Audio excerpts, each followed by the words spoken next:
Donc, bonne prière de vendredi. Juma Moubarak à tous les musulmans qui nous suivent présentement. On souhaite aussi bon vendredi à tous les fidèles catholiques, chrétiens. Il faut rappeler que ces catholiques-là sont justement en mois de carême. Le carême qui a débuté le mercredi passé. On vous souhaite un bon, pas, on dira pas un mois parce que ça dépasse un mois, mais un bon temps de carême donc à tous les fidèles catholiques.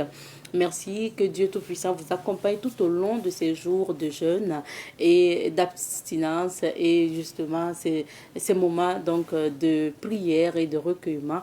Bon vendredi saint aussi, c'est le premier vendredi saint, alors bon vendredi saint à vous.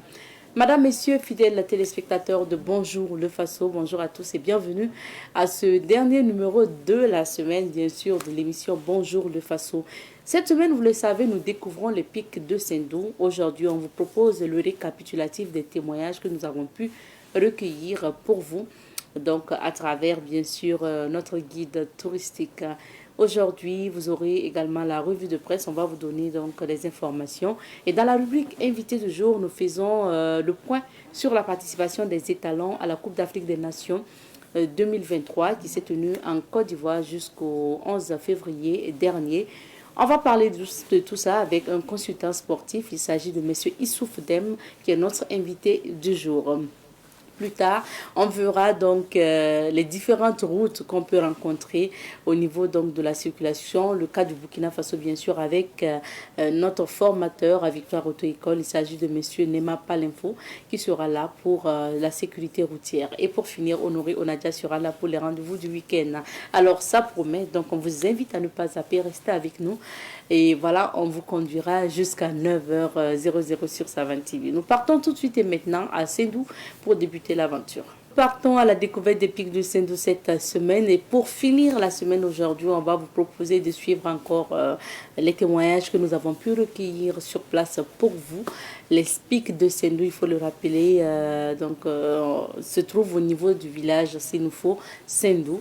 Alors vous pouvez aller encore découvrir, aujourd'hui c'est une ville, Sendou, donc allez-y découvrir ces pics de Sendou là qui attirent du monde. Nous allons écoutez attentivement et on revient pour la suite. Comme vous le constatez déjà, ces pics de Sendou sont un grand patrimoine touristique national et naturel.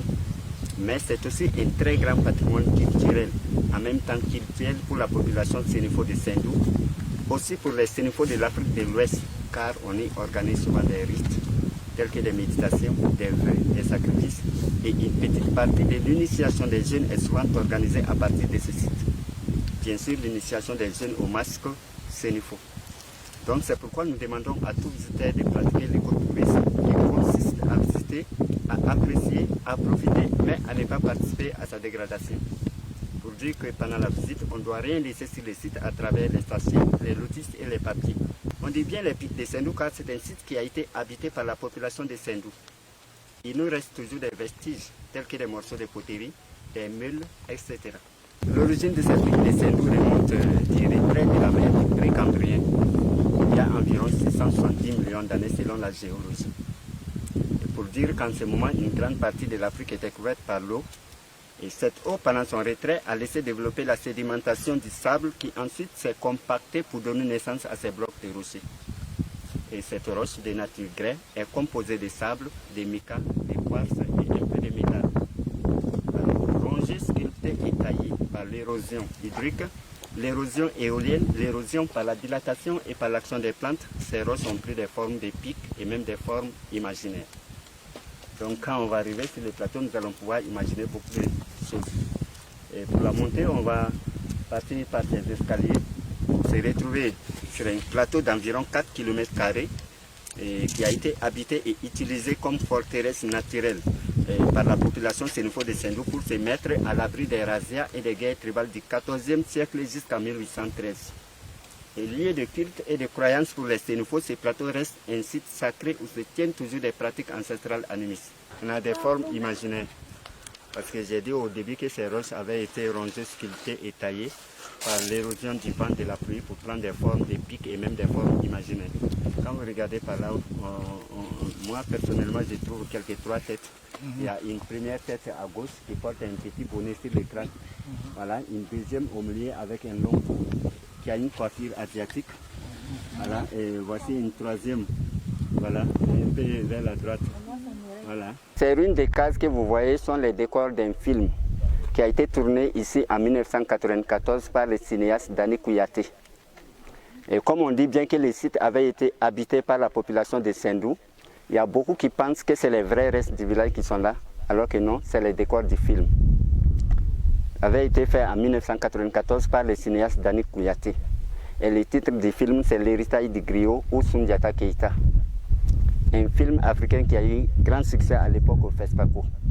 Pour ceux qui ont eu la chance de regarder une fois ce film, c'était tout juste là que Soundiata a pris ses appuis sur les bâtons pour pouvoir se tenir debout dans le film.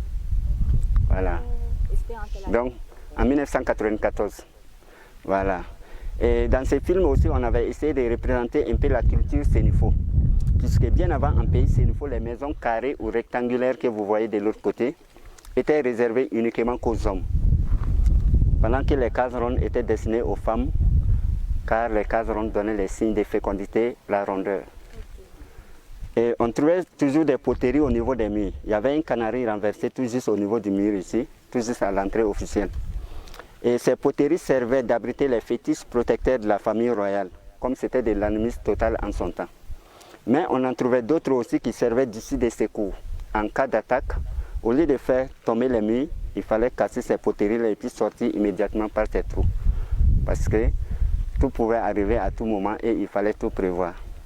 Voilà, c'est ce qu'on a essayé de représenter ici. En fait, l'histoire de Soundiata Keita s'est passée au Grand Manding à l'époque. Mais on a trouvé que Sendou est un lieu propice pour ce film. Ils sont venus reconstruire le film ici en 1994. Voilà. Mais comme Sendou faisait partie de l'Empire Manding en son temps, donc l'un dans l'autre, ça devient encore... Voilà. Donc c'est ici que le film avait été tourné et les griots étaient sur ces pics-là pour annoncer la naissance de Soundiata Keita. Voilà. La plupart de ces acteurs même étaient ceux de Sendou, la population de Sendou qu'on a fait le film là. Voilà. En fait, quand nous parlons du pays sénifo, c'est l'Empire Manding à l'époque, qui partait du Mali actuel, d'une grande partie du Burkina Faso en allant vers Bobo Dioulasso, continuait vers Dédougou et s'étendait encore même jusqu'au grand nord de la Côte d'Ivoire. Donc, c'est ce qu'on appelle le pays sénifo. Voilà, parce que nous avons à peu près les mêmes cultures.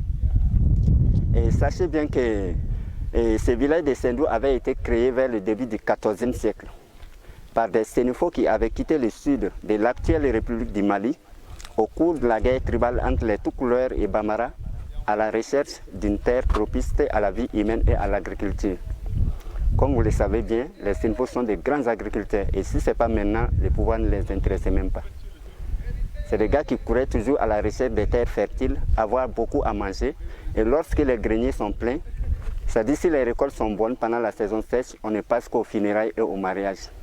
Les vieilles personnes qui ont rendu l'âme, on essayait de les rendre hommage en organisant des cérémonies de danse, des balafons ou des masques presque pendant toute une semaine. Sénifo qui n'est pas de nature agressive, mais très défensif. Un vrai sénifo, il n'aime pas attaquer. Mais si tu l'attaques, alors il se défend très bien. Ils sont très accueillants aussi.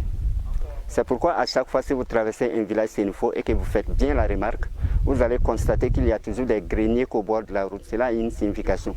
C'est pour dire que même si vous restez chez nous, vous aurez de quoi à manger, en fait de l'hospitalité. Voici un peu les sénifos. Voilà, ces pics de Sendou contribuent aussi au rayonnement du tourisme du Burkina Faso où peuvent être organisées plusieurs formes de tourisme telles que les villégiatures, points de départ pour les randonnées et les touristes énergétiques. Par an, vous pouvez accueillir par an combien de visiteurs par an? Et maintenant, avec la situation sécuritaire, c'est difficile, mais bien avant, on pouvait avoir 30 000 visiteurs par an.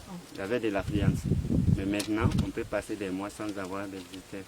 Un mois sans qu'il y ait un seul? Oui, un seul visiteur, surtout au mois du Covid. Là, parce que le Covid même est venu tout gâter encore. Ouais. Mais qui sont ceux qui viennent plus visiter? Actuellement, ceux qui viennent visiter le plus, c'est les nationaux. Donc il faudra faire quelque chose pour le tourisme interne.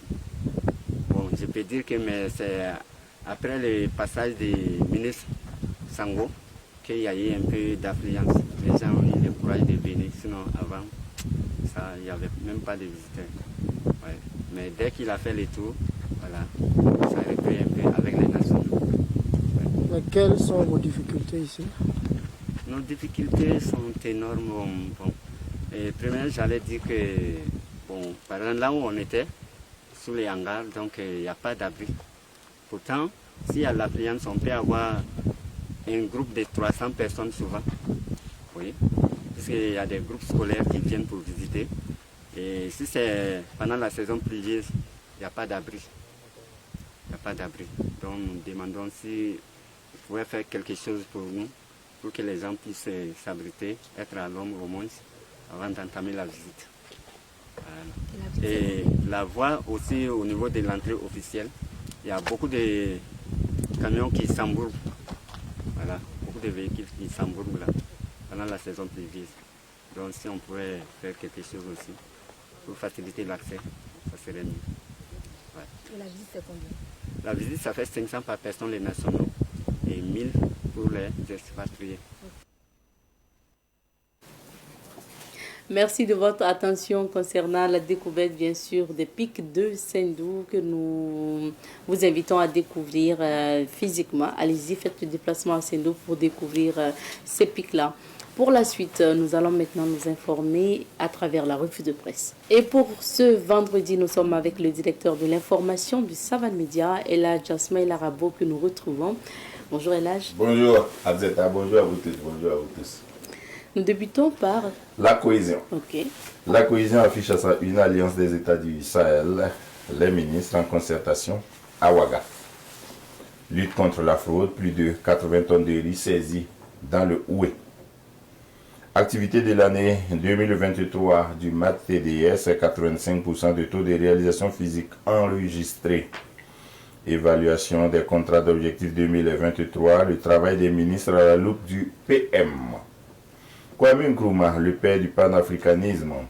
Université Joseph Kizerbo, le professeur Yves Dakio dit au revoir à ses collègues et étudiants. Artistes instrumentistes, les acteurs oubliés de l'industrie musicale. Le journal Le Quotidien affiche à sa une réunion des ministres de l'AES, un grand pas vers l'opérationnalisation de la Confédération. Une délégation chez le chef de l'État et puis Direction générale des impôts, Eliane Talato Guigmde, nouvelle patronne. Insertion professionnelle dans le Namentenga, 58 apprenants reçoivent les attestations de fin de formation. Dans Digne d'intérêt du journal Le Quotidien, on peut lire campagne cotonnière 2023-2024, la production de coton graines estimée à 407 500 tonnes, soit une hausse de 1%. Campagne de vaccination contre la rougeole et la rubéole du 15 au 21 mars 2024 dans 170 districts sanitaires. Burkina Diakari Diakone veut accompagner le football burkinabé. Football classement FIFA, le Burkina perd sa place de 10e des premières nations africaines. L'observateur Palga affiche à sa une ce matin, coordination nationale de lutte contre la fraude, du sable dans le riz des fraudeurs. Situation sécuritaire dans la boucle du Moun, Nouna laisse éclater sa colère. Dans une lettre pour l'ail, SN Sosuko, le sucre a un goût salé pour l'État. Cette vermine terroriste qui s'incruste toujours partout. Saint-Valentin, d'accord, nos combattants d'abord. Dernière directive pour l'inscription au Hajj 2024, c'est à lire dans une lettre pour l'ail. Arrêt de travail pour la libération de maître Guy Hervé Cam. Nous espérons que les autorités ne feront pas la sourde oreille. Bâtonnier de l'ordre, maître Siaka Nyamba. Rencontre ministérielle de l'AES en attendant les chefs d'État. On peut lire à la une du journal Le Pays ce matin, réforme institutionnelle au Burkina pour l'assainissement de la vie politique et administrative. Grève des avocats au Burkina, les activités juridictionnelles paralysées à Ouaga. Direction générale des impôts, Talata Eliane Guigmde Ouedraogo succède à Daouda Kirakoya. Lutte contre la fraude, 1641 sacs de riz saisis dans le Oué. Crise sécuritaire, nous, la population crie sa colère dans la rue. On peut lire aussi toujours à la une de Le Pays, mystère psychique et spirituel, la couleur du slip qui absorbe l'énergie sexuelle selon Roch Bakiono. Semaine de Poko, des choses à éviter après une rupture amoureuse. Pot pourri, soutien à la transition, rencontre entre Ibrahim Traoré et des jeunes de mai à Ouaga. Et puis ActiFoot pour terminer, classement FIFA, le bond historique de la Côte d'Ivoire et de la RDC. On termine avec aujourd'hui au FASO Coopération AES, conclave ministériel d'un instrument géopolitique. Subvention de l'État à la presse privée, le fonds d'appui à la presse privée présente les nouveaux critères aux médias. Grève des avocats, aucune robe noire aperçue au TGI Ouaga 1 ce jeudi. Bobo Dioulasso, réouverture de l'Institut français et DGI. Talato Eliane Guigimde Ouedraogo installé dans ses fonctions. On peut lire aussi lutte contre la fraude. La Commission nationale de lutte contre la fraude démontre les ressorts de la fraude sur le riz local. Sénégal, samedi de tous les dangers, le Conseil constitutionnel clôt le débat. Merci bien, Elage. Et puis, bien sûr, ce qui marque l'actualité aujourd'hui, c'est la rencontre des ministres des pays membres de l'AES. Oui. En concertation à Ouagadougou. Tout à fait. Et les ministres d'État, les ministres des Affaires étrangères, les ministres de l'administration territoriale, de la sécurité, les ministres de la Défense étaient là pour une concertation, la énième, parce que les concertations se multiplient au niveau de l'AES, nouvellement créée, qui a besoin d'asseoir ses bases pour que la confédération soit bientôt une réalité. Entre autres, à l'ordre du jour de cette rencontre ministérielle là, de Ouagadougou, des pays membres de l'AES, là, il y avait une proposition de traité de création de la confédération entre les trois pays. La confédération étant l'entité qui précède éventuellement la fédération, qui est l'objectif final des trois pays membres de l'AES. Mais il y a aussi la révision de la charte de l'AES. Et puis, selon le ministre d'État en charge de l'administration territoriale du Mali, Abdoulaye Maïga, colonel Abdoulaye Maïga, c'est le moment aussi de travailler sur une stratégie de communication de l'AES, de définir un logo, et puis d'asseoir toute l'architecture juridique et institutionnelle qui va porter l'Alliance des États du Sahel. Après la rencontre, les ministres se sont retrouvés chez le président Ibrahim Traoré, lui ont fait un point et l'ont aussi, pour les délégations étrangères, remercié pour l'accueil des Burkinabés, parce que les Maliens étaient là depuis avant-hier. Il se trouve qu'après cette rencontre-là, puisque les experts avaient déjà alimenter les débats des ministres. Les ministres vont alimenter les échanges des chefs d'État. Les chefs d'État vont probablement se réunir, ils n'ont pas encore fixé de date, mais ils ont dit bientôt pour prendre les grandes décisions qui vont propulser l'AES. Les ministres ont dit à l'occasion que il faut que la CEDEAO se le tienne pour dire définitivement le retrait du Burkina, du Mali et du Niger de la CEDEAO est irrévocable. Voilà, on ne va plus revenir là-dessus. Bon, maintenant, il y en a qui disent, bon, mais quand vous ne serez plus au pouvoir, là, nous, on peut revenir et puis remettre ça là-dedans. Mais en tout cas, ils sont décidés, ils ont la conviction que c'est un point de non-retour qui a été atteint. Bon, peut-être qu'il faut revoir autrement l'intégration au niveau de l'Afrique de l'Ouest. Bien sûr. Et nous passons au deuxième sujet. Les avocats ont suspendu leur activité hier. Oui. Et c'est pour la même cause. Hein, tout à fait. Maître Guy Hervé Kam. C'est ça, Maître Guy Hervé Kam. Oui, il y avait des jeunes aussi à Djébougou qui ont donné de la voix pour réclamer la libération de Maître Guy Hervé Kam. Ils disent même que demain samedi, si ça n'évolue pas, ils vont faire un meeting à Djébougou. Maître Guy Hervé Kam est originaire de Djébougou, c'est dans le sud-ouest.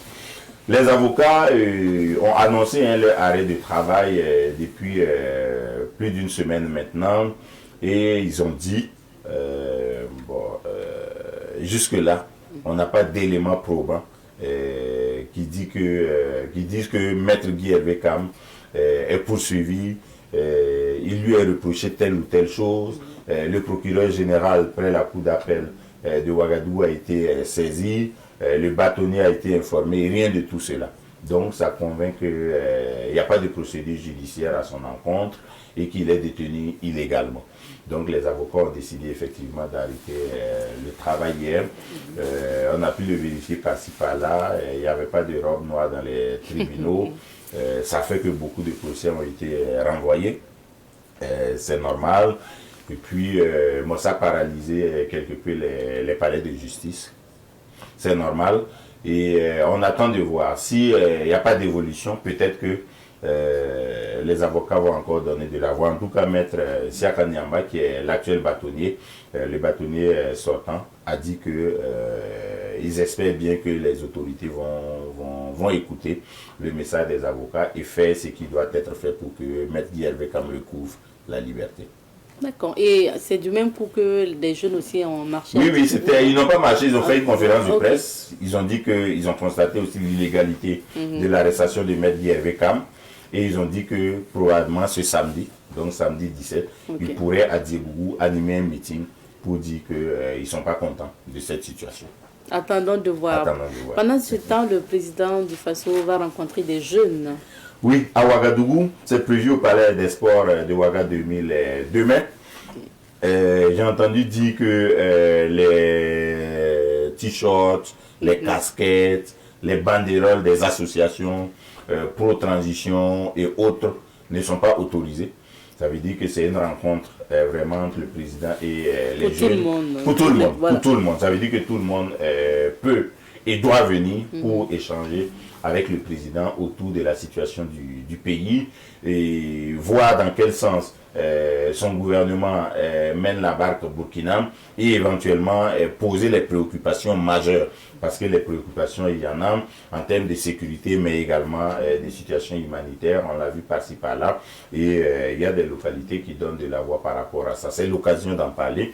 Et puis bien entendu le capitaine Ibrahim Traoré a engagé le Burkina dans une dynamique de développement endogène qui demande que l'économie locale se développe de plus en plus, que la consommation locale s'accroît et que les uns et les autres changent leurs habitudes de consommation et de production. Je crois que ça va être l'occasion d'évoquer tout ça. Bien entendu, c'est un moment où on demande beaucoup d'efforts aux uns et aux autres, aux citoyens qui peuvent soutenir le pays dans la lutte contre l'insécurité, comme aux contribuables qui peuvent mettre la main à la poche. Je crois que tout ça, c'est l'occasion d'en parler pour que les gens soient situés. Bien sûr. Vous l'avez dit, hein, des populations qui continuent de demander plus de sécurité. Nouna, par exemple. Nouna, après Ouaïgia, vous savez que Ouaïgia a donné de la voix, mais dans un certain désordre et une certaine cacophonie, qui a fait que finalement, il y a 8 jeunes qui sont devant les tribunaux. Bien entendu, le procès a été renvoyé au 21 février prochain. On attendra de voir. Mais Nouna, c'est le mouvement Sauvons la Kossi qui a organisé la manifestation hier. C'était une marche pour demander plus de sécurité. C'est d'autant plus opportun que ces derniers jours-là, Nouna a été menacée de déguerpissement, du moins plusieurs localités tout autour du chef-lieu, voilà, de la Kossi. Plusieurs villages ont été visités par des terroristes et plusieurs villages ont été menacés par les terroristes. À certains endroits, les terroristes ont donné 3 heures seulement aux gens pour quitter les lieux. Par le passé, on les entendait dire 3 jours. Voilà. Maintenant, ils donnent 3 heures et ils ont, après qu'on avait rétabli l'électricité à Nouna, ils ont encore saccagé des poteaux électriques et plongé dans le noir davantage encore la capitale de la Kossi. Donc l'un dans l'autre, quand les gens de la Kossi entendent que la situation s'améliore à d'autres endroits, c'est un peu comme si ils n'étaient pas dans le même pays. C'est pourquoi ils demandent aux autorités de tourner le regard vers Nouna. Je crois que ces derniers mois-là, il y a des mesures qui ont été prises pour que la sécurité soit renforcée dans cette zone de la boucle du Moumoun là. Maintenant, peut-être qu'il y a un temps à observer entre la prise de décision et l'opérationnalisation de la décision. Sinon, normalement, on devrait pouvoir voir davantage de VDP, de forces de défense et de sécurité FDS dans la zone de Nouna, tout autour, sur les 10 communes de la Kossi, il y a jusqu'à 3 qui n'existent plus pratiquement. Les 7 existent, mais leurs villages se sont pratiquement tous rassemblés au niveau des chefs-lieux des communes. Ça fait qu'il y a la pression sur l'alimentation, il y a la pression sur l'eau, il y a la pression sur l'ensemble des ressources que les uns et les autres peuvent consommer. Alors que quand ça dure, bon, ça devient difficile. Bien sûr. Terminons par cette affaire SN Sosuco, sucre de participation. Oui, en fait, courant septembre-octobre 2023, le gouvernement a pris la décision de dénoncer l'accord avec Sucre Participation. C'est un accord qui permettait à Sucre Participation d'avoir la majorité des actions à SN Sosuco et donc de désigner le directeur général de la SN Sosuco. Ça se passait comme ça et c'est normal parce que l'actionnaire majoritaire contrôle l'entreprise. Il se trouve que quand l'État a dénoncé la convention avec Sucre Participation, il y a eu une première rencontre, selon une lettre que nous avons pu lire qui vient de Sucre Participation. Il y a eu une rencontre pour informer et expliquer la situation. Maintenant, Sucre Participation s'attendait à ce que le gouvernement revienne pour dire, bon, vous avez la majorité des actions, nous on va racheter les actions. On va racheter les actions ou l'ensemble de vos actions ou une partie de l'action, des actions, pour faire en sorte que l'État redevienne l'actionnaire majoritaire. Voilà. Il se trouve que Sucre Participation, selon ses explications, n'a pas reçu un autre contact de l'État ou n'a pas reçu une invitation à participer à une autre rencontre avec l'État. Et puis Sucre Participation constate que l'État a nommé un directeur général pour remplacer le DG que Sucre Participation a placé, à savoir Mokhtar Koné, depuis une dizaine d'années maintenant. Donc Sucre Participation dit non, c'est pas normal. Tant que l'État ne rachète pas l'essentiel des actions, tant que l'État n'est pas actionnaire majoritaire, l'État ne peut pas nommer un directeur général. Alors que l'État avait déjà nommé un directeur général à la date du 7 février passé, Séraphin Dambélé, qui devait prendre service. Et l'État avait même, à travers le ministère du Commerce, programmé la passation des charges, voyez-vous. Donc, Sucre Participation, naturellement, a saisi les tribunaux. Et puis, le Conseil d'État a dit non, on suspend la décision de l'État jusqu'à ce que la situation se régularise. Donc, c'est vraiment normal. Et l'OFS rappelle dans une lettre pour l'AI ce matin que c'est vraiment normal que la justice s'invite au débat pour clarifier les choses et puis remettre chacun dans ses droits. Parce que si l'État ne respecte pas les droits de Sucre Participation, qui est une société privée, qui est une constitution des capitaux privés, bon, d'autres investisseurs pourraient avoir peur de venir investir au Burkina. Parce qu'on peut se dire à tout moment, l'État peut tout prendre, on peut tout vous prendre, on peut nationaliser votre société avec vos investissements, avec votre argent, vos actions, tout ça. Non, ça c'est illégal. À partir du moment où les textes sont clairs, l'État doit racheter les actions de Sucre Participation avant de prendre le contrôle de la SN Sosuco. Bien entendu, je crois que l'État aussi a des choses à reprocher à Sucre Participation, parce que l'État dit que la gestion n'était pas si bonne que ça, tout ça. Mais ça doit être mis sur la table, discuté, et puis ça doit aboutir à des conclusions qui permettent à l'État de prendre le contrôle de Sucre Participation. Je crois que ça va se faire, c'est une affaire de temps. Et puis, je crois que dans l'escarcelle de l'État, il doit y avoir d'autres sociétés du genre, bon, dont l'État voudrait prendre le contrôle, bon, dans le cadre de ce qu'on évoquait là, le développement endogène. Voilà. Bon, peut-être la dernière chose, on n'a pas parlé du Sénégal, mais c'est l'actualité aussi, parce que Macky Sall, qui a besoin d'un bonus là, devait trouver un manège pour rétoquer la Constitution, puisque la Constitution dit que le mandat c'est 5 ans. Lui, il veut faire un peu plus. Donc, il y avait une proposition de loi constitutionnelle venue des partis alliés et de la majorité alliée à Macky Sall, bon, qui est passée quand la gendarmerie a vidé les députés de l'opposition. Maintenant, il se trouve que c'est le Conseil constitutionnel qui regarde la constitutionnalité de tous les textes qui passent, qui dit que bon, ça ne passe pas. Donc on se demande si Macky Sall n'est pas coincé maintenant, pendant que l'opposition prévoit une nouvelle manifestation samedi, donc demain, après sa manifestation avortée de mardi qui a été interdite. Donc ça aussi c'est un sujet qu'on suit de près et bon, qu'on souhaite voir aboutir dans la plus grande sérénité et dans le plus grand calme pour les Sénégalais, parce que déjà officiellement on a enregistré 3 morts et c'est vraiment dommage. Dommage. Oui. Merci bien, El Hadj. Merci. On va justement sillonner quelques villes d'affaires pour découvrir les couleurs du temps. C'est l'heure de la météo. Nous recevons aujourd'hui M. Issouf Dem. Il est consultant sportif. Il était aussi à Boaké, du côté de la Côte d'Ivoire avec les étalons. On va parler de tout ça avec notre invité. Bonjour M. Dem. Bonjour madame. Bienvenue sur ce plateau. Merci. Alors, l'actualité au Burkina Faso, c'est la visite donc, de Roberto Carlos, qui lui-même a été joueur, qui est là au Burkina avec des projets pour développer le football burkinabé. Qu'est-ce que vous espérez de cette visite? Merci. Bon, comme vous savez, hein, ça fait un grand footballeur qui a remporté même la Coupe du Monde avec le Brésil. Hein. Bon, ces joueurs-là, ils ont des relations. Vous savez, dans ce monde-là, c'est un monde de lobbying. Voilà. Bon, j'espère que ça apporte. Je ne suis pas dans les secrets des dieux, mais nous espérons que ça porte fruit. La CAN est finie, CAN 2023 en Côte d'Ivoire. Vous y étiez d'ailleurs. Avant de parler de la prestation des étalons, comment vous jugez le niveau général de l'organisation de cette CAN par l'équipe ivoirienne? Extraordinaire. Extraordinaire. Extraordinaire. Rarement une CAN a mobilisé autant d'énergie, autant de joie dans les tribunes, autant de renversement de situation sur le terrain. Et quand vous voyez l'argent mis par les Ivoiriens, je pense que c'est bien mérité parce qu'ils ont vraiment investi. Et quand vous avez le niveau des stades qu'on a vu là-bas, c'est pratiquement des stades européens. Et quand vous mettez la lumière la nuit, vous avez l'impression d'être dans la journée. Donc j'ai espoir que mon pays aussi va emboîter ce pas. On verra bien.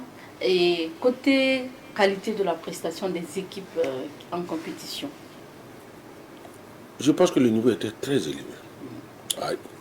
Cette fois-ci, les joueurs ont joué, les équipes ont attaqué. Il y a eu des équipes qui sont, même de nos adversaires récents, Cap-Vert qui a produit un football extraordinaire. Et quand on veut citer aussi le Mali, malgré que ces équipes soient éliminées, il y a eu du jeu, il y a eu vraiment du jeu. Et je pense que les gens ont pris du plaisir à assister à cette CAN. Ouais. Et on dit aussi que ça a été la CAN des surprises parce que des grandes équipes comme le Sénégal, l'Égypte, le Cameroun, la Tunisie, c'est des équipes qui ont été éliminées assez tôt. Ça arrive à la CAN, mais c'est toujours les mêmes qui remportent. Voilà. Vous avez remarqué que pour qu'une nouvelle équipe, un nouveau pays remporte la CAN, c'est difficile. Et vous avez remarqué que depuis un bon bout de temps, c'est les mêmes qui gagnent. C'est de temps en temps un qui sort du lot et qui gagne. Sinon, les petites équipes ont toujours fait sensation.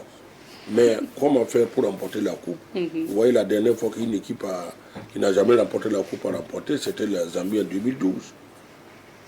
Et avant ça, ça remonte à longtemps, hein, depuis, je pense, 2004, la Tunisie. Non, pas Tunisie, même en 2004, parce que même la Tunisie en 2004 a perdu. L'Égypte plutôt, en 2006. Bon, mais l'Égypte était un vainqueur à tout moment, parce que l'équipe a 7 titres. Hein. Mais quand on parle des équipes qui remportent... bon, cette fois-ci, en tout cas, ce qui est réjouissant, c'est que les soi-disant petites équipes ont produit du jeu, ont attaqué, n'ont pas attendu dans leur camp. Et ça a été du spectacle. Ça a été du spectacle. Et finalement, les éléphants sont sortis du lot. Après quand même avoir traversé... c'était extraordinaire, en fait, leur victoire, finalement. Qualifiés de ressuscités, de revenants et tout. En tout cas, ils sont champions d'Afrique, les éléphants de la Côte d'Ivoire. Comment vous jugez le parcours, justement, de ces éléphants à cette CAN? D'abord, remporter la coupe, c'est bien mérité. Hein. C'est très bien mérité parce que vraiment, ils se sont mis à l'ouvrage. C'est vrai que les prestations étaient chaotiques au premier tour. Et quand on dit répéter, je trouve que ce n'est pas le mot parce que c'est les règles du jeu. Voilà, on voulait les 2 premiers, plus les 4 meilleurs, 3e des 6. Donc, ils font partie des 4 meilleurs. Donc, ils ont joué pour être là où ils sont. Mais maintenant, il faut reconnaître que les Ivoiriens ont attaqué. Ils ont joué. Même les matchs qu'ils ont perdus, quand vous regardez très bien le match, ils ont joué. Mais le match contre la Guinée équatoriale, ça c'était Waterloo parce qu'ils n'ont pas accepté d'être menés. Donc ils n'ont plus rien respecté en football. Tout le monde est monté, voilà pourquoi ils ont pris 3 buts derrière, parce qu'ils étaient déjà menés. Donc je pense que les Ivoiriens sont coutumiers de ça. Au Ghana en 2008, quand l'Égypte menait contre la Côte d'Ivoire, n'a pas accepté les montées complètement. Ce jour, les Ivoiriens ont pris 4-1 en demi-finale. Mais dans l'ensemble, il faut reconnaître que les Ivoiriens, ils ont joué. Ils ont vraiment mérité, même quand vous regardez les 2 derniers matchs. La demi-finale contre la Zambie, elle a dominé carrément. Les RDC plutôt, elle a dominé. On n'a pas vu les Congolais ce jour. Même en finale, beaucoup n'ont pas reconnu le Nigeria. Parce que, franchement, la Côte d'Ivoire a attaqué. Ils ont joué et ils ont mérité. Est-ce qu'on peut maintenant dire de même pour nos étalons qui sont sortis en 8e de finale? Non, pour moi, ça a été moyen. Ça a été moyen parce qu'il y a eu du bien, du très bien et du mauvais. Du bien parce que le premier match contre la Mauritanie, on l'a gagné 1-0. Qui sait comment on joue au football, sait que les matchs d'entrée sont difficiles à jouer. Les premiers matchs sont toujours difficiles à jouer. Le très bien, c'est le match contre l'Algérie. À ce jour, les Étalons ont fait une grande production. Ils ont vraiment joué. Malheureusement, contre l'Angola, vraiment, je n'ai pas compris. Moi, nous ne sommes pas dans l'encadrement technique, je ne sais pas. Mais l'équipe est passée à côté de son match. Et puis, le match contre le Mali, on est complètement passé à côté de notre match. Donc, si vous remarquez, il y a eu 2 défaites, une victoire, une victoire et un match nul. Je pense que c'est très moyen comme résultat pour un demi-finaliste de la CAN passée. Et on attendait beaucoup des Étalons, mais il faut se dire la vérité. Moi, quand je regarde l'équipe, on n'avait pas les armes. On n'avait pas les armes parce qu'on n'avait pas d'attaquant qui peut peser sur la défense adverse. C'est ce que moi j'ai constaté. Moi, je pense que de la défense du gardien, même s'il y a certains choix qui sont difficiles, parce que moi, je ne discute pas du choix d'un entraîneur. Donc, il fait ce qu'il veut, mais c'est là où on l'attend, c'est le résultat. Donc, mais on n'avait pas les attaquants pour remporter des matchs. Oui, et puis au milieu aussi, c'était... Bon, vous avez vu, depuis la blessure de Guira, c'était devenu compliqué. Bon, et puis le match, au fur et à mesure qu'on joue, c'est le haut niveau. Il y a certains joueurs qu'on avait espoir qu'ils peuvent faire, mais les hauts niveaux les dépassent. Donc, je pense qu'il faut tirer les leçons de ça. Et puis, il ne faut pas tout jeter. Il faut remarquer que notre pays aussi a progressé en football. On ne comptait pas dans le football, sur l'échiquier africain. Voyez-vous, depuis 2013, on a fait 2 demi-finales et une finale. C'est pas mal pour elle. Raison pour laquelle on ne devrait pas reculer. Cette CAN, quand même, on a reculé. Ah oui, mais c'est les aléas du football. On ne peut pas être toujours... Tout le monde se prépare pour être là où il est. Mais malheureusement, bon, chez nous, on est parti désunis. Tout ça, ça compte. En football, prenez l'exemple des Ivoiriens. Il y a une crise fédérale.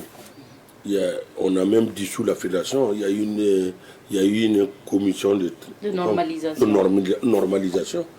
Mais après les élections, quelqu'un a gagné, les autres n'étaient pas contents.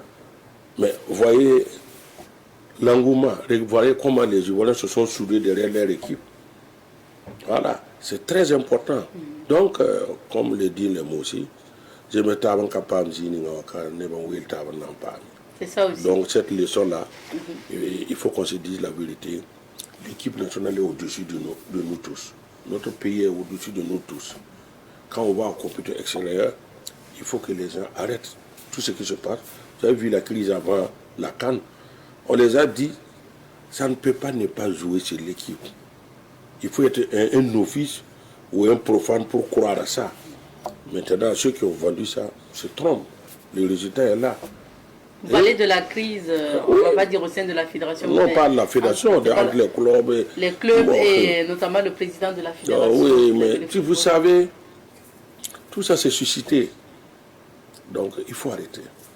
Parce que même ceux qui cherchent à prendre la fédération là, s'ils la prennent, ils seront combattus de cette manière. Et si nous voulons avancer, il faut qu'on arrête ça. Si quelqu'un gagne, aidons-le à travailler. Au lieu de mettre des bâtons dans les roues pour qu'il échoue. S'il échoue, vous allez tous échouer. Parce que c'est facile de gâter, mais c'est difficile d'arranger. Parce que, même à mourir, on le dit, non? Perdre l'âme, quoi, bras. Donc, il faut qu'on arrête. Dans une famille, il y a toujours des problèmes. Il y a toujours des problèmes. Mais on fait avec, on gère. Mais il y a des limites à ne pas dépasser. Je crois que la crise avant la CAN a porté un coup à l'équipe.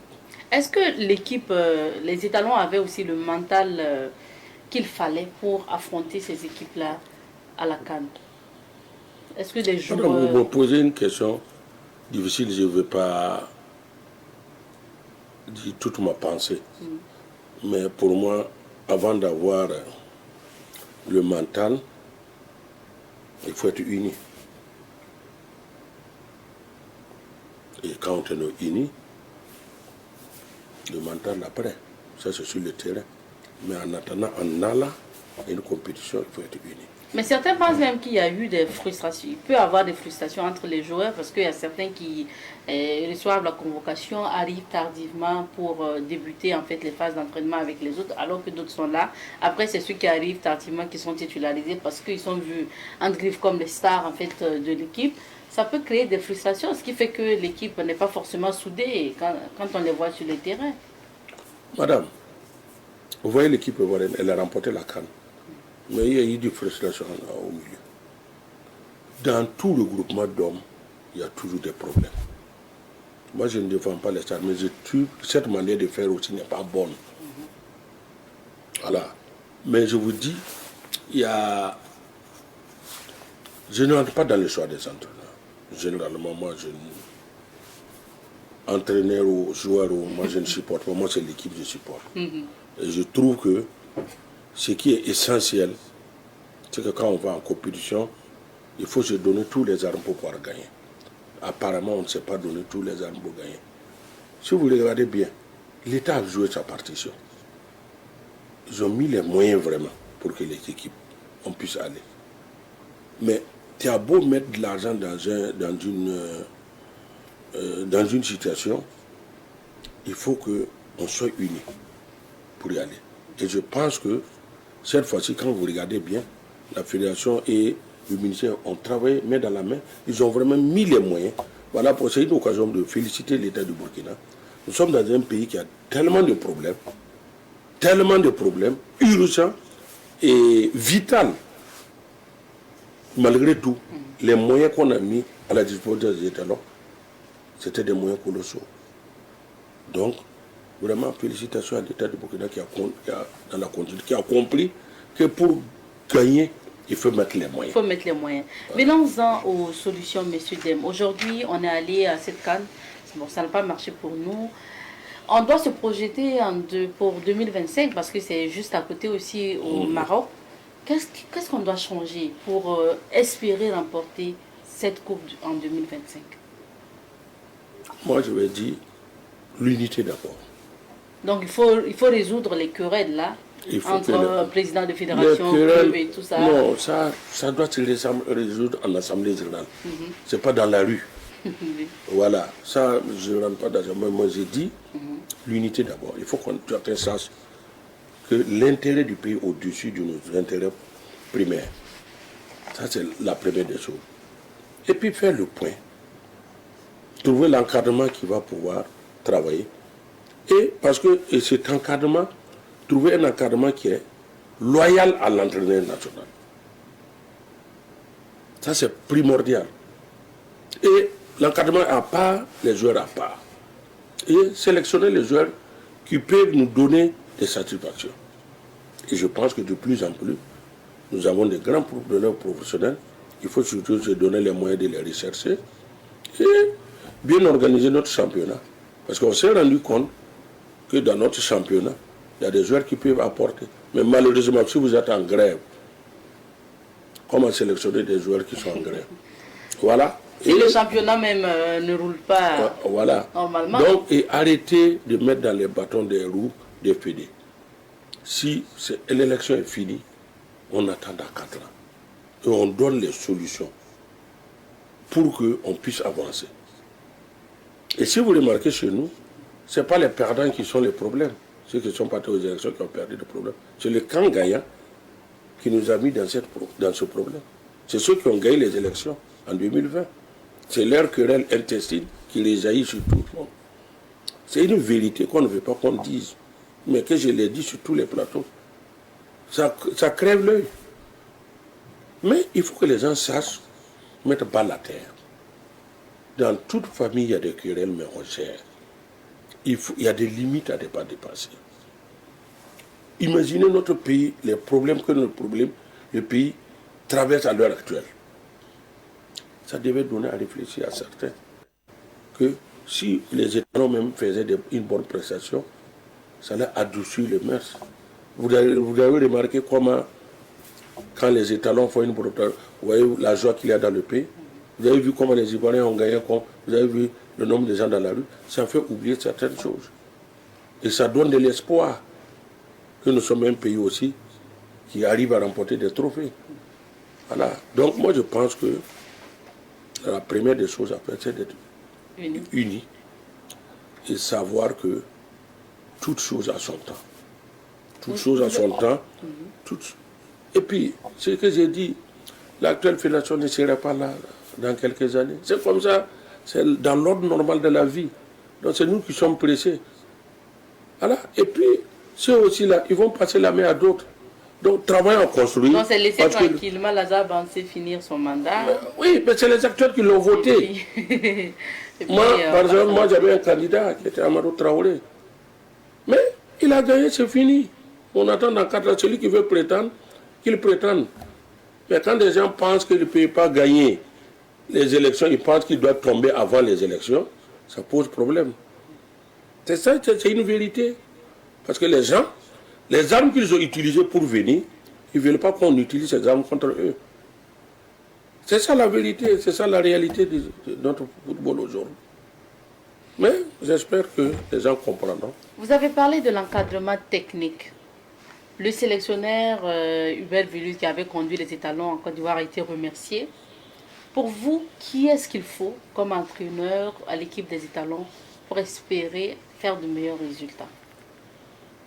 Un coach national? D'abord, Veluz n'a pas été remercié parce qu'on l'a notifié qu'à la fin de son mandat, il ne serait pas renouvelé. C'est comme ce qui s'est passé avec Kamou Malo, il n'a jamais été remercié. C'est à la fin de son mandat, on dit non, bon, on va changer. Le contrat est fini. Voilà, on va changer autre chose. Bon, moi je pense que à la Fédé, à la direction technique nationale, c'est à eux de voir l'homme providencier et lui donner les moyens de réussir. Mais ce que je n'aime pas surtout, c'est imposer à un entraîneur national ses adjoints. C'est lui qui doit choisir ceux avec lesquels il peut travailler. Voilà. C'est comme un chef de gouvernement. Il choisit les éléments qui peuvent faire son affaire. Donc quand il va au combat, il sait qu'un tel et tel peut m'aider à aller au combat. Mais on a fait ces attelages-là. Ça n'a pas porté, même avec Paul Poutre en son temps. L'autre a perdu un de nos anciens joueurs, j'ai oublié, Sidi Napon. On l'a mis, ça a créé des problèmes. Même cette fois-ci, tout le monde, ceux qui sont dans le secret des dieux savent qu'il y avait des problèmes. Voilà. Mais il faut nommer une personne et lui laisser le soin de choisir ses adjoints avec lesquels il peut travailler, des gens qui seront loyaux vis-à-vis de lui. Et puis, le football n'est pas une science exacte. On peut bien jouer et perdre, on peut mal jouer et gagner. Donc, permettre qu'on avance. Et Inch'Allah, si on continue, et surtout si on laisse nos querelles intestines, je pense qu'on aura appris à nos dépens cette fois-ci. Peut-être qu'on fera de grands résultats. En tant que coach sportif, néanmoins, je reviens sur ma question. Est-ce que pour vous, aujourd'hui, il y a Il faut aller à un entraîneur national. Vous savez, madame, moi je ne rentre pas dans ce débat parce que pour moi, un entraîneur n'a pas de nationalité. Peu importe, pourvu qu'il soit bien. L'essentiel est que c'est lui qui va. Madame, le coach qui nous a menés en finale était belge. Mais il n'est pas là. L'essentiel est de trouver l'homme. Celui-là qui nous a menés en finale n'était pas là. Celui qui l'a remplacé nous a amené, il était portugais, il nous a amené en demi-finale. Lui, il est parti. Un Burkinabé, Kabou Malo, nous a amené en demi-finale encore. Donc, je vous dis, trouvez l'homme moyen, l'homme qui va nous permettre de gagner. La preuve, Narcisse Yaméo, qui est l'argent de Duarte, il était au Gabon, il a joué contre le Burkina. Mais ça a été un international burkinabé. Il est tout récemment, il est au Togo. Quand on a joué contre le Togo, aller-retour, il était entraîneur adjoint de Duarte. Pour moi, si c'est un problème de budget, parce qu'il faut le connaître une chère, les entraîneurs occidentaux sont plus chers que nos entraîneurs. Si c'est un problème d'argent, il n'y a pas de problème. Mais moi, je pense que ce soit local ou expatrié. Et les gens voient expatrier les Blancs. Ça peut être expatrié africain. Ça peut être un entraîneur africain qui n'est pas burkinabé. Tout ça, c'est possible. Mais les entraîneurs aussi, il y a certains qui ont fait leur rudiment, qui sont entraîneurs adjoints depuis 1998, qui sont dans l'encadrement technique, qui ont encadré les juniors, les cadets, qui ont fait tous les parcours. Ils existent dans ce pays. Donc, il faut se donner les moyens. Donc, moi, je ne donne pas de nom. Moi, je dis ce qui se passe. Si c'est l'entraîneur national, on veut. Il y a des entraîneurs qui ont entraîné, qui étaient dans l'encadrement depuis 1998. Certains qui ont fait leur rudiment. On ne peut pas dire qu'ils n'ont pas appris quelque chose. Mais maintenant, si vous mettez quelqu'un comme sélectionneur national, il faut lui faire confiance. Et laisser travailler. Ne pas créer une atmosphère invivable pour qu'il perde. Vous avez vu comment Velu est venu ici? On a commencé à parler de lui. Même Paul Put. Qu'est-ce qu'on n'a pas dit de lui? Ce qui a sauvé Paul Put, c'est parce qu'on est parti en finale. Velu, on a commencé à parler de tout. On peut ne pas réussir avec un tel pays et tel pays. Et venir réussir ici. Doit quand il venait ici, il a fait quoi? Il a entraîné quel pays? Il était jeune, il a commencé par le Burkina. C'est vrai que son premier passage était un essai. Puisqu'il a fait 4 ans ici. Chaque fois, on était éliminé au premier tour. Il a fallu pour qu'on aille en finale. Il est revenu à quoi? Je pense que Douarte, c'est l'entraîneur qui a plus duré en équipe nationale ici. Il a fait 8 ans. Donc, pour moi, il y en a. Et puis, moi, en tout cas, moi, j'ai la conviction d'une chose. Ce débat d'entraîneur expatrié national là prendra fin le jour que nos anciens pros, je parle de la génération qui a allé en finale en 2013, et les Charles Abouré, etc. Les Alexis Voilà. Si ils se forment pour revenir, je pense que ce débat sera clos. Parce qu'on aura des nationaux qui ont joué avec ces blancs-là en Occident et qui ont appris à être entraîneurs comme eux. Et quand ces gens-là seront entraîneurs, je pense qu'ils pourront diriger l'équipe sans problème. Parce que des fois, ceux qui sont entraîneurs locaux, qui n'ont jamais été professionnels en football, et qui n'ont pas jamais entraîné à l'extérieur, des fois c'est difficile avec nos pros d'aujourd'hui. Mais, quel qu'en soit, et Kamou Malo l'a démontré, quelle qu'en soit la personne, donnez-lui les moyens et permettez-lui de travailler dans une atmosphère qui peut permettre de faire des résultats. Je pense que c'est ça l'essentiel. C'est ça l'essentiel. Merci beaucoup à vous, Monsieur Issouf Dem, d'être passé sur ce plateau. Merci pour ces analyses. Merci pour vos avis également. Merci. On s'arrête ici pour l'entretien du jour. Je rappelle que nous recevions le consultant sportif, Monsieur Issouf Dem. On a parlé de la Coupe d'Afrique des Nations 2023 qui s'est tenue en Côte d'Ivoire et surtout aussi l'avenir des étalons. Merci. On s'arrête ici pour l'entretien du jour. Nous recevons aujourd'hui le moniteur de Victoire Auto-École. Je rappelle que Victoire Auto-École, c'est notre partenaire de tous les vendredis pour la chronique sécurité routière. Nous sommes avec M. Nema Palenfo. Bonjour M. Palenfo. Oui, bonjour madame. Bienvenue sur ce plateau. Merci, c'est moi qui vous remercie. Merci d'être là. Alors, On parle aujourd'hui des routes. C'est important de savoir les différents types de routes. oui, c'est ça. Maintenant, la route déjà, c'est quoi? Comment on définit la route? D'accord. Donc la route là, c'est l'ensemble constitué par les différentes voies. D'accord. S'il y a les caniveaux à gauche et à droite, on met tout dedans. Donc c'est ça la route. Mais c'est pas à tout moment qu'on aura les caniveaux à gauche et à droite. Donc ça sera par moment l'ensemble des voies là qu'on appelle chaussée. D'accord. Donc la route peut être goudronnée ou pas? Oui, c'est ça aussi. Ça peut être bitumée ou bien non bitumée. Bitumée Voilà. ou non bitumée. Oui, Ça d'accord. constitue une route. Ok. D'accord. Maintenant, parlons de différence entre les routes. C'est quoi la différence en fait entre ces différentes routes? Ah, d'accord. Donc il y a des routes qu'on appelle les routes à double sens de circulation. Il y a les routes à sens unique de circulation. Et puis il y a un autre type de route là, particulière à sens unique qu'on appelle les autoroutes. Voilà. Donc les routes à double sens de circulation, c'est les routes sur lesquelles vous circulez et que vous avez la possibilité de rencontrer des gens qui viennent de sens inverse étant sur la même chaussée que vous. Ok. D'accord. Maintenant quand c'est sens unique, d'accord, donc on peut avoir deux chaussées séparées par un obstacle à gauche. D'accord. Comme on peut aussi avoir seulement la route là comme ça où on va tous dans la même direction, on ne croise personne. Mais l'autoroute aussi, c'est une route à sens unique de circulation, mais un peu particulière, que nous allons donner les détails là dans l'émission à suivre. D'accord.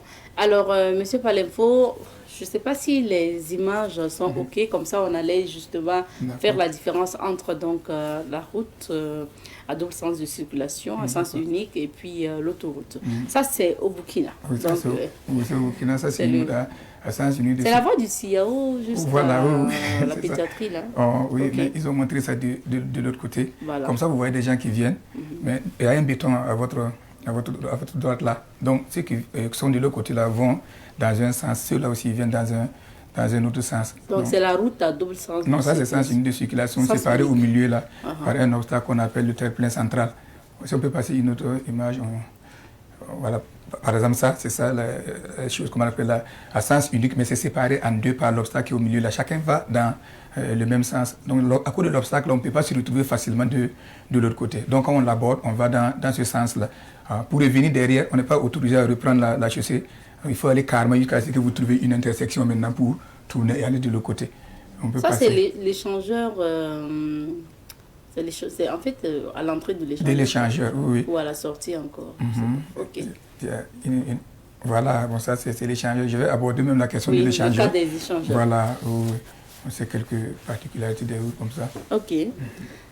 Alors, comment justement on arrive aussi à faire la différence des différents types de routes, enfin, la différence entre les routes? Oh, d'accord, ok.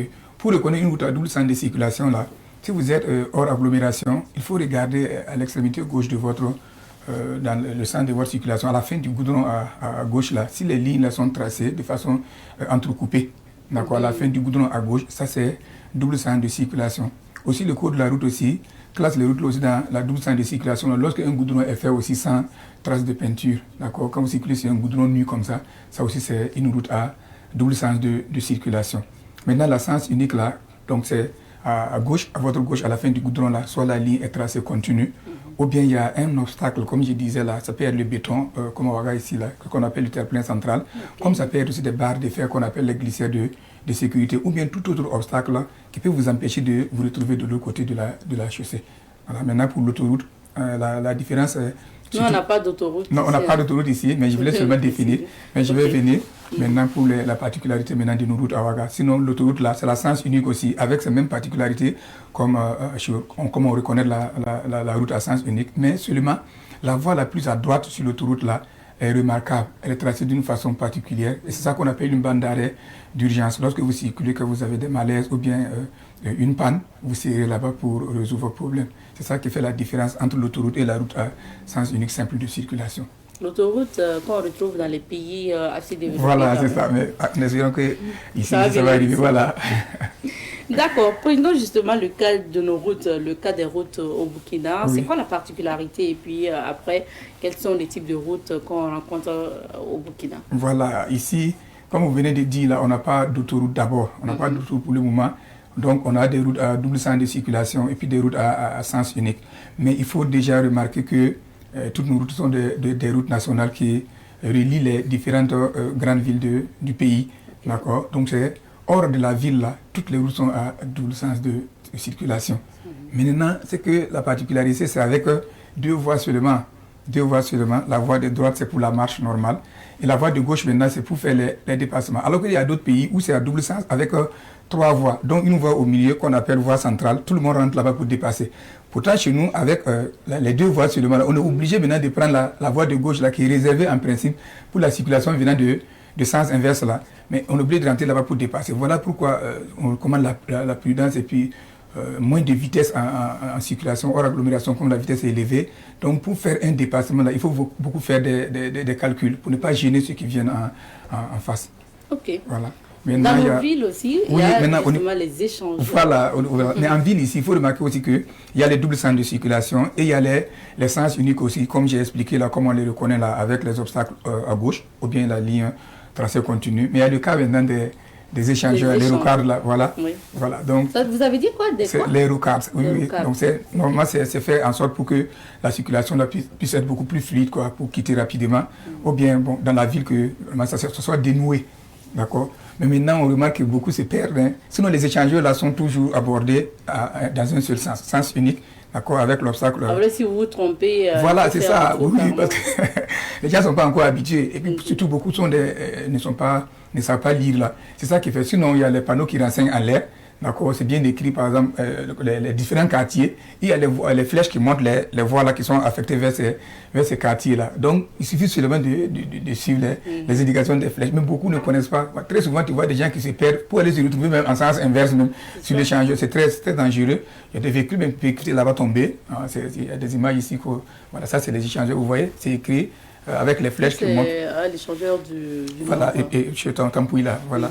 Voilà, les flèches qui montrent les voies là, avec maintenant les destinations, les quartiers. Voilà. Il y a d'autres. Ouais. On y va avec la suite des images. Voilà.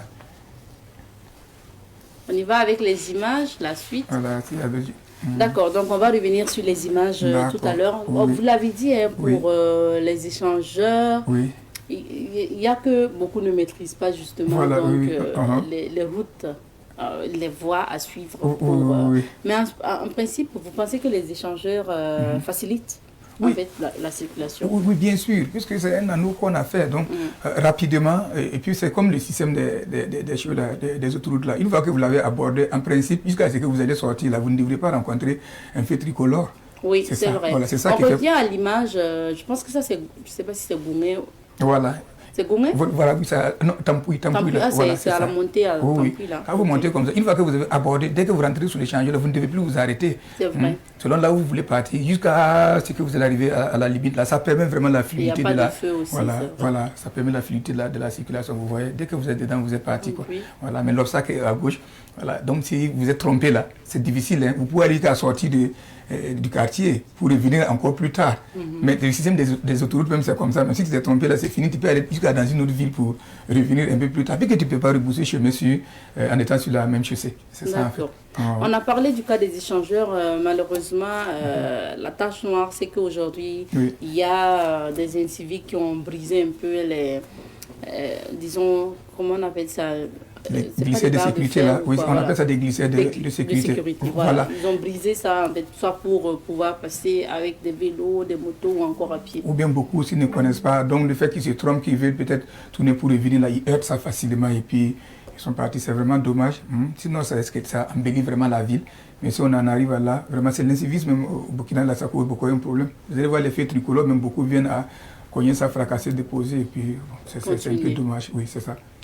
Alors, pour nos routes et pour bien circuler sur nos routes au Burkina, quels sont les conseils en général que vous pouvez donner aux téléspectateurs? Voilà, d'accord. Donc surtout c'est hors agglomération que le problème se pose. Comme j'ai dit que toutes nos routes là, hors agglomération sont à double sens, mais affectées seulement de 2 voies. Donc il faut prendre la voie de gauche là qui est réservée pour la circulation venant des sens inverses pour le déplacement là. Donc lors des déplacements, il faut vraiment être prudent. Donc, il y a beaucoup de manœuvres qui rentrent en jeu. On dit d'abord qu'il faut avoir un panneau faut pas avoir un panneau qui interdit de dépasser. Deuxièmement, maintenant, il faut avoir une bonne visibilité à l'avant et voir si personne est en train de vous dépasser. Surtout à l'avant qui cause un problème. Souvent, on est dans les virages, d'autres c'est terrible. Hein? Ils vont forcer pour faire les dépassements, alors que c'est juste une voie. Celui qui vient en face maintenant, il est surpris de vous voir comment il fait. C'est vraiment grave. Ça arrive souvent qu'il y a des cas malheureux d'accidents très terribles. Donc, c'est la prudence. Et puis surtout, moins de vitesse. Moins de vitesse, vraiment. Voilà, c'est ça. Moi, je connais particulièrement la voie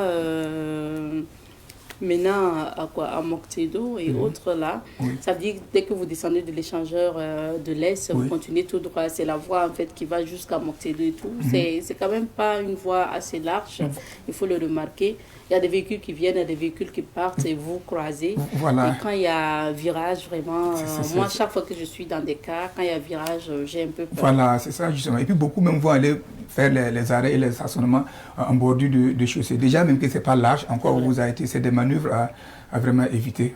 Voilà. Et puis surtout, beaucoup là, c'est l'alcool au volant. Tout de suite là, on est surpris maintenant de voir qu'il y a quelqu'un qui est en face et puis c'est trop tard. D'accord. Prudence, moins de vitesse et puis surtout éviter l'alcool. Mais veillez surtout à l'application du code de la route. Parce qu'en salle, on insiste. Si vous voyez qu'on tient une émission comme ça, là, pour continuer de sensibiliser, beaucoup viennent en salle, ils ont eu le permis, ils sont partis. Mais ils se comportent dehors même comme quelqu'un qui n'est jamais venu dans une salle de cours. C'est très dommage. Voilà, c'est ça. Vous devrez être un vecteur au dehors là. Maintenant, pour véhiculer les messages par rapport à d'autres, par votre comportement, ça peut changer quelqu'un. Il viendra après à l'école pour apprendre davantage. Mais déjà, sur la route là, il est corrigé. Merci beaucoup. Merci M. Palempo pour ces échanges et merci à Victoire Auto-École. D'accord. Je rappelle que c'est notre partenaire de tous les vendredis pour sécurité routière. Nous vous remercions et puis bon vent à Savane TV. Merci bien. On marque une petite pause. Juste après, on va retrouver Honoré Onadia pour les rendez-vous du week-end. Nous recevons l'honorable Honoré Onadia. Bonjour Honoré. Bonjour à toi et bonjour à nos téléspectateurs et téléspectatrices. Les rendez-vous du week-end que nous débutons avec la 2e édition de Koubri Festival. Tout à fait, tu l'as si bien dit, un festival qui nous a permis l'année passée en tout cas de valoriser la culture du Burkina Faso, de magnifier la culture dans son ensemble. Et après un franc succès lors de la toute première édition, le promoteur a décidé de rebeloter cette fois-ci avec la 2e édition qui s'annonce encore plus innovatrice avec beaucoup d'innovations pour cette 2e édition. Alors, le coup de départ a été donné hier du côté de Cuba. Alors, pour permettre à l'ensemble de toutes ces personnes-là désireuses de magnifier la culture de Burkina Faso, de prendre part à cette 2e édition, mais également permettre à ces nombreuses personnes-là de venir valoriser la culture de Burkina Faso à travers des rues marchandes, des espaces pour enfants, des jeux concours, mais également des prestations artistiques. Hier, déjà, des artistes nous ont fait l'insigne honneur, en tout cas, de presser pour l'ouverture. Et ce serait le cas aujourd'hui jusqu'à la fin du festival, puisque le festival referme ses portes le dimanche à venir. Un seul endroit, c'est sur le terrain de Koba, à côté de l'usine, pour vivre pleinement la 2e édition de ce festival qui verra la participation d'artistes éminents comme Rayman, comme Faden, comme Didier, Domi et Aïcha Tremblay qui seront de la partie, comme des artistes comme Frankie Degam, comme LT, comme Mercanti, comme Flowman Boy, Rinka, Fighty Baby pour ne citer que ceux-là. Nous allons vous demander chaque soir d'effectuer le déplacement car ce plateau artistique-là n'a été dressé que pour vous, pour magnifier la culture de Burkina Faso, mais pour vous permettre aussi de vivre pleinement cette 2e édition du festival Koubri qui bat son plein du côté bien sûr du terrain de Cuba, non loin de l'usine. Et nous poursuivons avec la 4e édition du festival Les Quartiers Acadie. Les festivals des quartiers à Acadie, qui est initié par un grand promoteur, qui n'est autre qu'un ambassadeur de la culture de Burkina Faso. Il s'agit bien sûr de l'artiste qui a comme mot de passe Anka Djiblé. Voilà, pour dire tout simplement que la jeunesse a besoin à un certain moment qu'on la monte ses repères. Alors il a décidé à travers l'initiation de ce festival qui a sa 4e édition, voilà, de permettre à tous ces quartiers-là environnants d'Amdalaï de se retrouver autour d'un idéal, celui-là de la valorisation, voilà, du vivre ensemble et surtout pour la culture de la paix. Alors pour cette année, les artistes qui ont décidé comme ça de l'accompagner, on peut citer entre autres Adama Dambélé, on peut citer Lobodiko, on peut citer Zanwebia, on peut citer Hortensia, on peut citer, voilà, Anka Djiblé lui-même qui sera de la partie, et pour demander à l'ensemble de toutes ces personnes riveraines d'Amdalaï de se déplacer pour vivre pleinement ce festival. Alors, rappelons que ce festival a ouvert ses portes depuis le 14 février et continue son bonhomme de chemin jusqu'au 18, pour vous demander à toutes ces personnes-là encore désireuses de cultiver le vivre ensemble et de promouvoir la paix au Burkina Faso, d'effectuer un tour du côté d'Amdalaï pour soutenir ce jeune-là, en tout cas, qui n'est tout que Soulbi, en tout cas, qui se bat avec son association, en tout cas, pour permettre à toutes ces personnes-là d'apporter un plus à notre culture, mais également cultiver la paix à travers ce festival. Et en cinéma, Honoré? En cinéma, c'est une merveille que l'on vous réserve du côté du ciné Nerwaya, puisque c'est un franc succès d'un film, un film qui a eu un succès en salle. C'est ce film-là que l'on vous propose. Il s'agit du film Yam Dabo, ou Le Choix, de feu Idrissa Ouedraogo. C'est ce film-là que l'on vous propose aux séances de 18h30, 20h30 et 22h30 pour un prix d'entrée de 2000 francs et 2500 francs. Pour ceux-là qui n'ont pas eu la chance de le suivre, nous allons vous demander de revenir suivre ce film-là. Et pour ceux-là encore qui ont envie encore de suivre ce film-là, déplacez-vous, car je pense que ce film-là, en tout cas, va apporter un plus et en matière de culture, mais également un plus en matière de conscience. Alors, du côté du ciné Burkina, c'est le film Les Mains de l'Ombre, un film réalisé par Nathalie Tandja. C'est ce film-là que l'on vous propose aux séances de 18h30, 20h30 et 22h30, ce pour un prix d'entrée de 2000 francs et 2500. Et je rappelle que ces deux films, voilà, à savoir le film Yam Dabo et bien sûr le film Les Mains de l'Ombre, sont toujours projetés jusqu'au 18 voilà, aux séances de 18h30, 20h30 et 22h30 pour des prix d'entrée de 2000 et 2500 francs. On termine avec les rendez-vous de chez nous. Les rendez-vous de chez nous déjà à 11h. Émission cadeau du jour, un seul numéro à composer 02 21 02 02 pour nous donner des éléments de réponse à la question qui sera posée. Demain sur l'ensemble du média, votre émission 100 minutes pour comprendre à partir de 8h et à la radio et à la télé, avec bien sûr le directeur de l'information qui va recevoir le coach Simon pour parler d'un sujet donné.